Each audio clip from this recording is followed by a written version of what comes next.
začať seriózne, alebo proste... V Bratislave to tak je. Mať úroveň.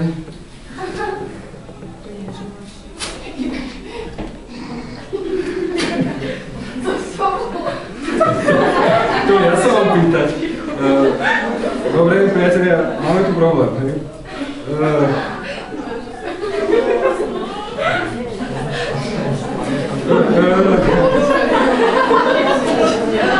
Veľmi stručne sme vám chceli týmto naznačiť, o čom bude náš projekt. Čiže, keďže dneska som bol v rádiu a tam mi povedal ten človek, že strašne divne to znie a že proste nikto není celkom jasné, že čo je pointa takéhoto projektu, lebo tam furt niečo sa také halabala rozpráva, tak sme povedali, že názorná ukážka bude asi najlepšia. To znamená, v tejto chvíli máme problém.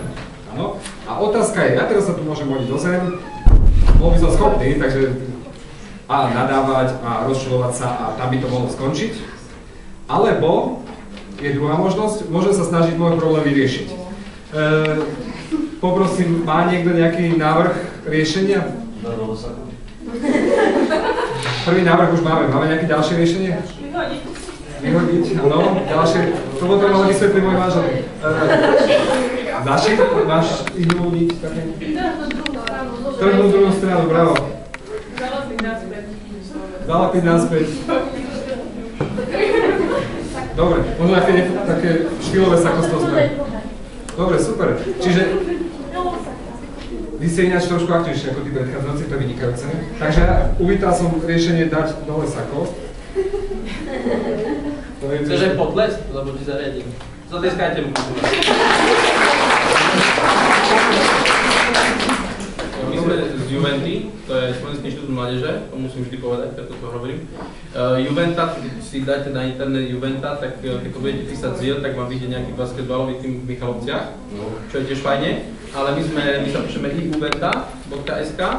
Je to inštitút, ktorý je tu pre vás, pre mladých ľudí a robí veľmi veľa projektov, robí medzinárodné výmeny, robí olympiády na školách, robí ešte o mnoho viac a zároveň robí aj výskum o vás, ale vy o tom aj neviete. A tam bude aj taká kolónka, že kompetencie pre prax, národný projekt Komprax, alebo tak sa to volá Komprax. Tam keď si klikneš, tam sa dozvieš viac, také formálne záležitosti ohľadom projektu. A ešte tým, že Košický a Prešovský kraj je veľmi veľký, tak je rozdelený podľa okresov na dve časti, takže ja mám Košice mesto a Spišskú Novú Veľnicu, na tým má zvyšné okresy a Košice okolie. Aj.